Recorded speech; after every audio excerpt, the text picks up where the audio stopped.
Hi, the Lloyd Machedo, speaking to you from LloydMachedo.com. Who is Lloyd Machedo and Think Personal Branding?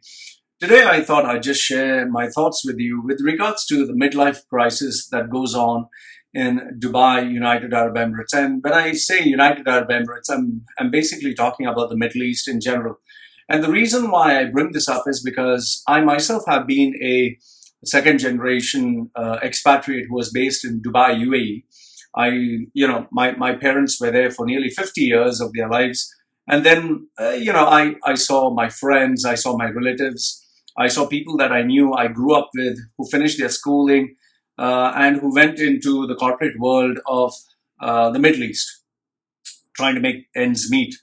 However, what happens is when you start off, you don't actually think about what is the future. You don't think about, okay, when I become 40 or when I become 50, what will I do next? There is a tendency to live within daylight compartments whereby you think, okay, I'm going to make lots of money, I'm going to succeed, I'm going to achieve the elusive success dream, so as to speak. I would have investments in Dubai, I'd have a successful running business, I'll have property back home, and life is going to be all dandy. However, as time passes by, as age catches up, you reach this midlife crisis spot. And that is where the first question that you ask yourself when you reach your 40s is what's next? I mean, what do you do from here? Where do you go? What is the future? What does the future hold for you? And I'll tell you this, there are so many expatriates who are there in the Middle East, who are there in Dubai, UAE, who are asking themselves this question, what's next? And they don't have an answer for this. And the reason why they don't think about it is because it gives them a lot of stress. And the reason they don't break their heads about it because there is no answer. See, what happens is you stay in a country for 30 years or 40 years or 50 years and you're not given the citizenship. You are in no man's land. And this is one of the biggest problems that is there in the Middle East. You are in no man's land. And every year you need to think about, okay, is the company going to renew my visa? Are they going to renew my work contract? Am I still going to be having a job? And if I have a job, would they, give me the same salary as what I was getting? Or if in case, let's say, what if something unexpected happens, like the department closes down, the management changes, or they say that, the expenses are growing too much, we can't handle your salary, you'll have to take a salary cut. What do you do then? Where do you go? How do you tackle this issue? So the first problem that almost every expatriate there in Dubai, UAE, or the Middle East faces is what's next for me? What's next for my future? The second problem that they face is the career options. Now, I've worked with a lot of CEOs, directors, decision makers. Now, what happens is when you're employing someone, you have this tendency that, okay, someone in his 20s, you can mold him. He's very coachable. He will try to fit into the corporate system. And someone who's 20 doesn't mind working hard, or, you can kick them around and, make them adapt to the company policies and procedures. Someone who's in their 30s, okay, fine. The adventure is still there. The jazz is still there. They have boundless energy. But when someone reaches their 40s, they tend to have their family. They tend to have a kind of stubborn personality where they don't want to take crap from anyone. And someone who reaches their 40s, obviously cannot be molded into anything else. They have developed their own system. They have developed their own personality. They have a style of working, and they don't want to take nonsense from anyone. So when you reach this 40, this age, you are, you're actually in a stage whereby not many companies want to employ you. At the same time, that your choices are getting thinned out. And as you reach from 40 to 50, the number of options that you get in terms of employment become even more less. And that is why your hands are tied, because you want to take care of your family, you need to take care of your expenses. So you are ready to, take a certain amount of shit just because, you want to sustain and survive. You need to take care of the future of the people depending on you. Like, for example, someone in his 40s has his school, has children to take care of for school, so he cannot disrupt their education. He has to think about their college, what is next. He needs to think about, okay, what do I do for my retirement? What do I do for, let's say, if I lose my job when I'm 50 or when I'm 60? And here's the bigger question: who's going to give me a visa when I'm 60 years old? Do I take a risk and put all my money and start up a business? And if I do a business, how will I manage the expense? You can't just switch a button on and become a businessman. And it's not all that glamorous and it's not all that jazzy to run a business in the Middle East. Let me tell you that, like every other country, even if you run a business, the chances of failure are much more higher. And you think about this. You're talking about people who have put their savings, who have tried to save money, but now if they have to survive and sustain, they have to take their savings and invest in a business. And for the first 2 years or 5 years, you're just going to be spending money. So what do you do? How do you sustain? How do you survive? How do you thrive? The third point, I think, which everyone worries about is retirement.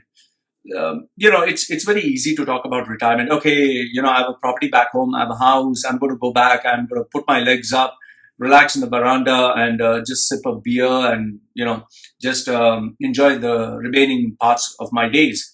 But then here's the thing. If you're 60, it doesn't mean that you're going to die within a year or 2 years. It doesn't mean that you have an endless supply of reserves. Obviously, you'll have expenses. You'll have to kind of adjust yourself to the new rising inflation.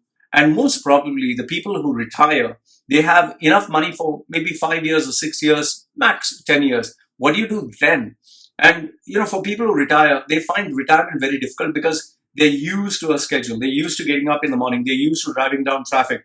They're used to, signing up in the office and doing some work. So retirement is slow death, and that is not what people want to do, especially when, they are able-bodied people and nobody wants to give them a job. Point number 4, I think the major concern is health.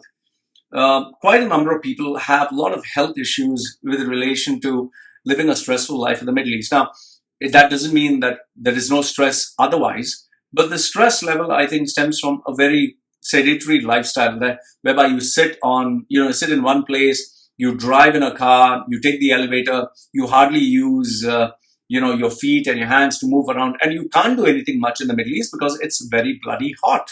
It's a desert. So what do? During your off days, you go to shopping malls, you go to movies, and you'll constantly eat super rich, delicious food, which is processed in nature. I mean, what can you do? The only solution which they have is maybe they'll go for diets, which don't seem to work. Blood pressure, diabetes, and stress-related illness is on the rise, and that is why people resort to taking tablets or even drinking alcohol or smoking, because how else can they cope up with stress? Then point number 5, I think this is a major concern for many people, and that is children. What will their children do? In fact, when I was in Dubai, I always asked myself, if I'm going to have children, where will they go? What will they do? Who will give them citizenship? Will they be born in no man's land? And, let's say, for example, they study in Dubai. The education that they have in United Arab Emirates is really substandard because the teachers who are being employed from third world countries are just taking $1,000, that is $300 or $400 to teach per month. Most of them can't make the ends meet, and they really don't have the skills to be a teacher because there's no international standards. Most of the teaching business, the industry, is more like a wholesale trade where they just bring people in bulk and they teach children in classrooms of 30 people in a class, where the teachers are so substandard that learning under them is just better than that is just looking at the YouTube and training your child. I'll tell you, it's horrible. Most of them really don't know how to even pronounce the word apple. They would say yapple or A-B-B-L-E, apple. It's that stupid. They are good people with good intentions, but good intentions does not take care of someone's future. And then you have college, which is bloody expensive. The educational system in the Middle East is, let me tell you, is a business.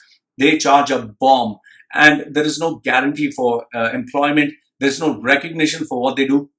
Most of the children, they just run helter-skelter after getting employment, and nobody wants to entertain them because they know that these kids have overconfidence. They think that they are very smart, creative, they're going to change the world, but they don't bring anything to the table. In fact, I've challenged so many people and I've told them, if you send your child to, let's say, India to survive for a month, they would not be able to, even wipe their ass without, you know, without taking someone's guidance. It is that bad.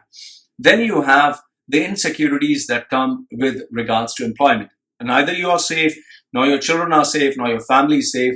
You always have to have that stigma of, applying for a visa as if you are a third class citizen.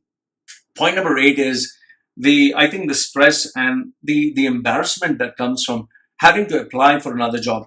Think about it. You're in your 40s, you're supposed to be this guy who's an industry professional, and you're going around giving your CVs to people who are younger than you, and you're trying to convince them, please give me a job. And then you have these embarrassing questions. Tell me something about yourself. Give me your strength. Give me a weakness. Why should I employ you?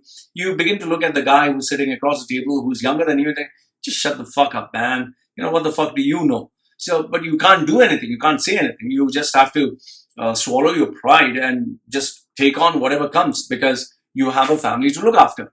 Then I think point number 9 is the suffering, the mental agony that you have to undergo when you have to swallow your pride, your stubbornness, your flexibility, just to work for someone who has been, whose daddy is rich or influential and he has been made your boss, or you get this Arab local guy who thinks he knows everything and you have to call him sir and you have to dance to his tunes. What do you do? I mean, you have priorities. Yeah. Point number 11 is the big question that everyone asks. Okay, what do I do? Yeah, I will lose my job. Do I take on a business? If I take on a business, how much money do I have to blow for this? Then who will I keep as a partner? How will I manage expenses? Just because you're a world-class employee doesn't mean you will be a world-class businessman. And, just cherry picking the 1% of, the owner of Lulu, the owner of NMC. These are just 1%. These people of Danube, or they're just 2 or 3 handful number of businessmen who have managed to achieve billions. That doesn't mean the 100 million people who are staying there are all going to be billionaires. Okay. Then point number 12 is, physically you will not be in a state, a frame of mind to work like before, to take stress on like before. In fact, even driving down is stressful enough. Seeing your water, electricity bill, seeing your loan, seeing your credit card, seeing all this, it just piles up on you. And you don't feel the same. Last but not the least, I think it's the feeling of helplessness. It's the feeling of this, you're just so afraid. You don't know what to do. You get, you hate the work environment. You hate the colleagues. You hate the system. So you're so helpless. You just suffocate. I wish there was a solution to this. I really wish there was a solution to this. I wish I could tell people, don't hold on to your past. Don't hold on to your jobs. You need to evolve. You need to take a decision. But then again, if there are people who like to be like stingy and save money and hold on to whatever they can, how do you help them grow? So these are the challenges that people face, especially in a midlife crisis, because age catches up and you cannot forever be indispensable in any company or any corporation. So the question is, what do you do next? Where do you go? Where do you settle down? What do you do in order to plan out for your future? So these are the questions and challenges that people face, especially in the Middle East, where expatriates are like second-class citizens, where you don't have a visa. And the question always keeps haunting you until you get an answer. So these are my thoughts with regards to life in the Middle East, the midlife crisis, and the questions that people ask. Let me know what you think. I read your comments as usual. Put your comments down below. Like the video, give it a thumbs up. Don't like it, thumbs down. This is me signing off for now. Take care.